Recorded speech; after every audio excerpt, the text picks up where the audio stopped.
बांटने वाले जो है वो इज्जत, सुकून, खुशियां नसीब होती हैं। हम समझते हैं जमा करके रखेंगे तो खुशियां मिलेंगी। नहीं साहिब, अगर आप इसका अमली मुहासबा करना चाहें तो जब आपके पास पैसे थोड़े होते थे आप खुश ज्यादा होते थे, जब पैसे ज्यादा आए तो खुशियां कम पड़ गई। वजह क्या है? जोड़ने वाले कम खुश रहा करते हैं। यकीन जानो ईद के दिन खुद नया सूट पहनने का शायद इतना लुत्फ नहीं है जितना साथ वाले बहन भाइयों को, भतीजों भांजों को नए सूट पहनाने का लुत्फ है। बांटने वालों को, और जब बांटे तो अच्छा आला अरफा बांटे। अल्लाह अकबर। हजरत अली मुर्तजा रज़ियल्लाहु तआला अन्हु ने अपने गुलाम को बुलाया और उसको कुछ पैसे दिए और कहा कुछ कपड़े अपने लिए खरीद लाओ और कुछ कपड़े मेरे लिए भी खरीद लाओ। गुलाम दुकान पर गया और कहा कि अमीरुल मोमिनीन के लिए कीमती लिबास दिखा दो।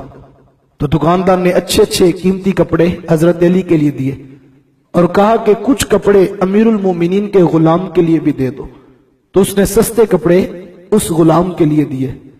जब वो लेकर आया तो हजरत अली दर्जी के पास चले गए और कीमती लिबास दर्जी को देते हुए कहा कि ये हमारे दोस्त के लिए बना दो।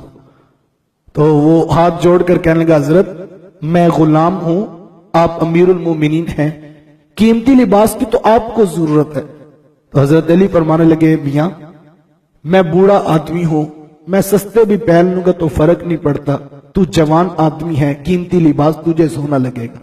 कैसे खूबसूरत अंदाज थे कि गुलामों को कीमती लिबास दिए जा रहे हैं और खुद सस्ते लिबास पहने जा रहे हैं।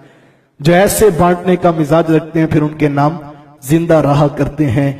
वासिफ अली वासिफ, फिर मुझे याद आ गए, मैं आखिरी बात पर बात मुकम्मल कर लूं।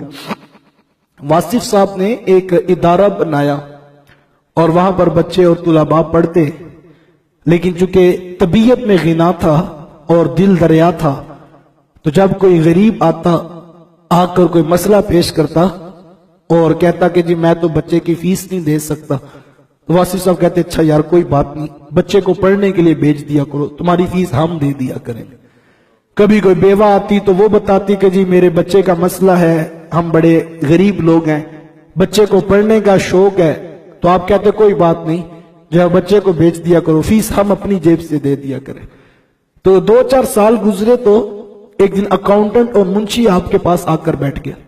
कहने लगा, हजरत जिस तरह आप बांट रहे हैं इस तरह तो इदारे नहीं चलते, किसी की फीस माफ कर रहे हैं, किसी को जेब से दे रहे हैं, तो जो हाथ आपने रखा हुआ है इस तरह तो इदारे नहीं चलते, इस तरह तो इदारा खत्म हो जाएगा। तो वासिफ साहब बड़ा खूबसूरत जुमला फरमाया। वासिफ साहब कहने लगे, तुम्हें किसने कहा है कि मैं इदारा चला रहा हूं? मैं इदारा तो नहीं चला रहा, मैं तो अपने जनाजे के बंदे पक्के कर रहा हूं। कल को जिनको मैंने मोहब्बत दी होगी वो मेरा जनाजा पढ़ने तो आएंगे ना। साहिब सब कुछ दुनिया पे रह जाएगा, तुम तो कफन में लिपटे पड़े होगे, तुम्हें नहीं पता होगा कौन कौन मेरे जनाजे में खड़ा है, लेकिन एक वो होगा जो बरादरी बचाने के लिए आया होगा, एक वो होगा जो खानदान बचाने के लिए आया होगा, एक वो होगा जो दोस्तियां रिश्ते निभाने के लिए बैठा होगा। लेकिन यकीन जानो वो गरीब जिसको तुमने तन्हाइयों में मोहब्बत दी होगी, इज्जत दी होगी, हाँ जिसको तुमने ईद वाले दिन अपनी गाड़ी से उतर कर जफ्फी डाली होगी और ईद मुबारक कहा होगा, गरीब होने के बावजूद भी इसको इज्जत दी होगी, जब उसको पता लगेगा ना मेरा मालिक और मेरी मालकन फोत हो गए हैं, तो यकीन जानो वो बरादरी को तो जानता नहीं होगा, क्योंकि बरादरी तो पूछेगी भी नहीं फला आया कि नहीं आया, लेकिन उसको पता होगा ये मेरे से मुखलिस थी और ये मेरे से मुखलस था।